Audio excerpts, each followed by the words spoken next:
안녕하세요, 여러분. 오늘은 갈멜산에서라는 주제로 이야기를 나누도록 하겠습니다. 이스라엘 온 땅은 오랜 가뭄 속에서 메말라 있었어요. 비가 내리지 않은 새해 반 동안 산은 잿빛으로 변했고 강과 시냇물은 말라 그 자취조차 찾아볼 수 없게 되었죠. 땅은 생명을 잃었고 백성들은 굶주림과 절망 속에서 신음했습니다. 하나님께서는 그들을 징벌하기 위해서가 아니라 그들의 마음이 죄의 결과를 깨닫게 하시기 위해 이 가뭄을 허락하셨어요. 그분은 침묵 속에서 회개를 기다리셨고 그들의 입술에서 바알의 이름이 사라지고 다시 여호와의 이름이 불려지기를 바라셨습니다. 그러나 백성은 여전히 바알의 제단에 희생을 드렸고 하늘이 닫혀버린 이유를 알지 못한 채 거짓 신에게서 비를 구했습니다.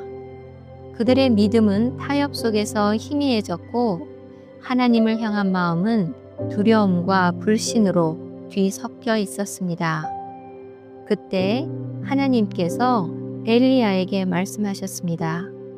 너는 가서 아합에게 보이라. 내가 비를 지면에 내리리라. 열왕기상 18장 1절. 엘리야는 그 명령을 듣자마자 지체하지 않았습니다. 그는 오랜 숨김의 시간을 마치고 다시 하나님의 말씀을 따라 사마리아로 향했어요.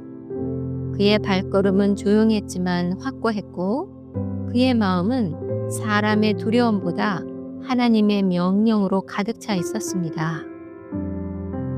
그가 아합 왕 앞에 섰을 때 왕은 그를 보자마자 분노를 터뜨렸습니다. 이스라엘을 괴롭게 하는 자여, 네가 여기 있느냐? 엘리야는 조금도 물러서지 않았죠. 그는 왕의 권세보다 하나님의 진리를 두려워했습니다. 내가 이스라엘을 괴롭게 한 것이 아니라 당신과 당신 아버지의 집이 여호와의 계명을 버리고 바알을 따랐기 때문입니다.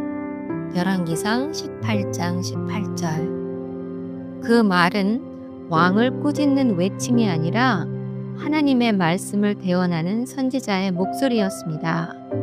진리는 언제나 권세 앞에서도 굴하지 않았고 엘리야는 그 진리를 대표하는 한 사람으로서 서 있었습니다. 그는 아합에게 이렇게 말했습니다. 이제 온 이스라엘과 바알의 선지자 450명, 아세라의 선지자 400명을 갈멜산으로 불러 모으시오. 아합은 처음에는 주저했지만 나라의 절망과 백성의 원망 앞에서 결국 그 요청을 받아들였습니다. 온 이스라엘이 갈멜산으로 향했지요. 갈멜산은 한때 하나님께 제사를 드리던 거룩한 산이었어요. 그곳에는 여호와께 드렸던 제단의 흔적이 남아 있었지만 오랜 세월 동안 버려진 채 잡초와 돌 무더기에 덮여 있었습니다. 바알 숭배가 그 자리를 차지했고 그 자리에서 당신의 이름을 다시 회복시키려 하셨습니다. 엘리야는 산 위에서 백성들을 바라보았습니다. 그들의 얼굴에는 두려움과 혼란이 섞여 있었고 그들의 마음은 진리와 거짓 사이에서 갈피를 잡지 못했습니다. 엘리야가 큰 소리로 외쳤습니다. 너희가 어느 때까지 둘 사이에서 머뭇머뭇하려느냐? 여호와가 하나님이면 그를 따르고 바알이 하나님이면 그를 따르라. 열왕기상 18장 21절. 그 말이 울려 퍼지자 백성들은 서로의 얼굴을 바라보았지만 아무도 대답하지 못했습니다. 우리가 두 송아지를 택하되 그들이 자기 신의 이름을 부르고 나는 여호와의 이름을 부르리니 응답하여 불로 대답하는 신 그가 참 하나님이시니라. 엘리야는 그들의 마음을 돌이키기 위해 공정한 시험을 제안했습니다. 열왕기상 18장 23, 24절. 그 제안은 단순한 대결이 아니라 참과 거짓을 구별하는 하나님의 방법이었습니다. 바알의 선지자들이 먼저 제단을 쌓았습니다. 그들은 송아지를 잡아 제물로 올리고 아침부터 정오까지 큰 소리로 외쳤지요. 바알이여, 우리에게 응답하소서. 그들의 목소리는 산을 울렸지만 하늘은 잠잠했습니다. 시간이 흐를수록 그들의 외침은 절기로 바뀌었고 그들의 열심은 점점 광기로 변해갔습니다. 피가 흘렀고 땅은 더럽혀졌지만 그들의 신은 아무런 표징도 보이지 않았습니다. 엘리야는 그들을 향해 조용히 서 있었어요. 그의 마음은 조롱이 아니라 슬픔으로 가득 차 있었습니다. 해가 기울 무렵 그들의 제사는 끝이 났고 제단에는 아무런 응답도 없었습니다. 그들의 신은 여전히 침묵 속에 있었습니다. 해가 서쪽으로 기울기 시작하자 조용히 엘리야는 백성을 향해 다가왔습니다. 내게 가까이 오라. 엘리야의 목소리는 단호했지만 따뜻했고 그 부름에 백성들은 주저하며 그에게 다가왔습니다. 그는 땅바닥에 무릎을 꿇고 무너진 여호와의 제단을 다시 세우기 시작했습니다. 그가 제단을 세울 때 백성은 숨을 죽이고 그 모습을 지켜보았습니다. 무너진 제단은 그들의 신앙처럼 깨어져 있었지만 하나님은 그 무너진 돌 하나하나를 통해 그들의 마음을 다시 세우고 계셨습니다. 엘리야는 제단 위에 나무를 벌리고 희생 제물을 올렸어요. 그리고 제단 주위에 도랑을 파괴하여 물을 부으라 명했습니다. 항아리 4개의 물을 채워 번제물과 나무 위에 부으라. 그들이 그렇게 3번을 반복하자 물이 제단을 흘러 도랑에까지 가득 찼습니다. 이제 사람의 손으로는 불을 붙일 수 없게 되었지요. 모든 것이 하나님의 응답에만 달려 있었습니다. 그때 엘리야는 고요히 하늘을 향해 기도했습니다. 아브라함과 이삭과 이스라엘의 하나님 여호와여, 오늘 주께서 이스라엘 중에서 하나님이심을 알게 하옵소서. 내가 주의 말씀대로 이 모든 일을 행한 것을 알게 하옵소서. 여호와여, 내게 응답하옵소서. 이 백성이 주 여호와는 하나님이신 줄을 알게 하옵소서. 열왕기상 18장 36, 37절. 그 기도는 길지 않았습니다.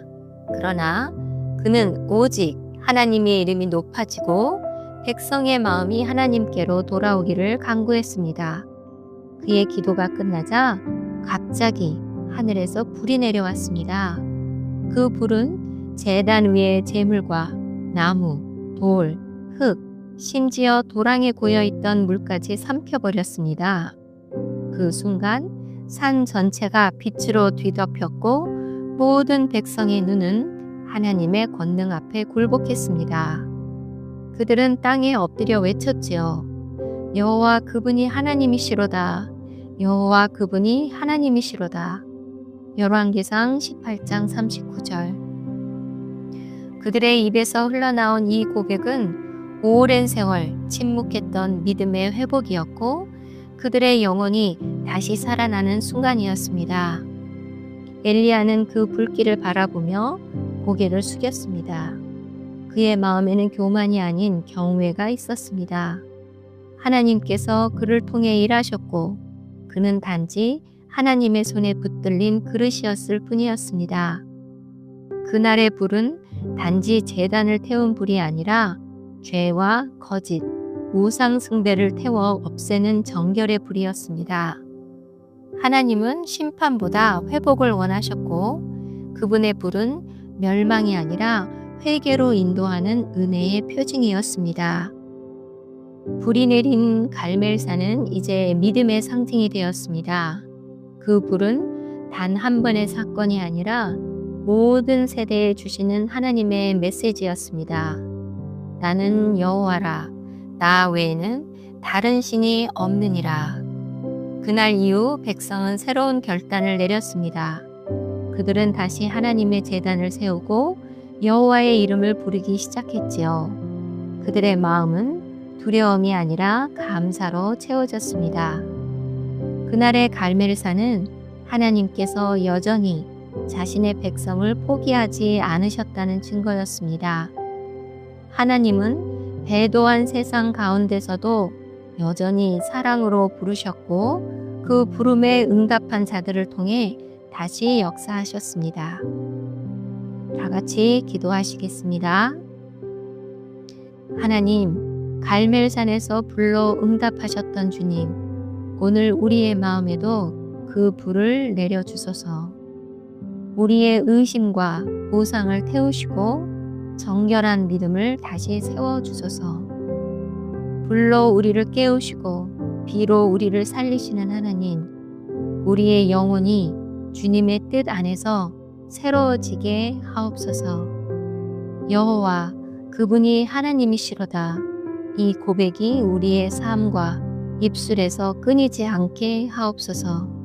예수님의 이름으로 기도드립니다. 아멘.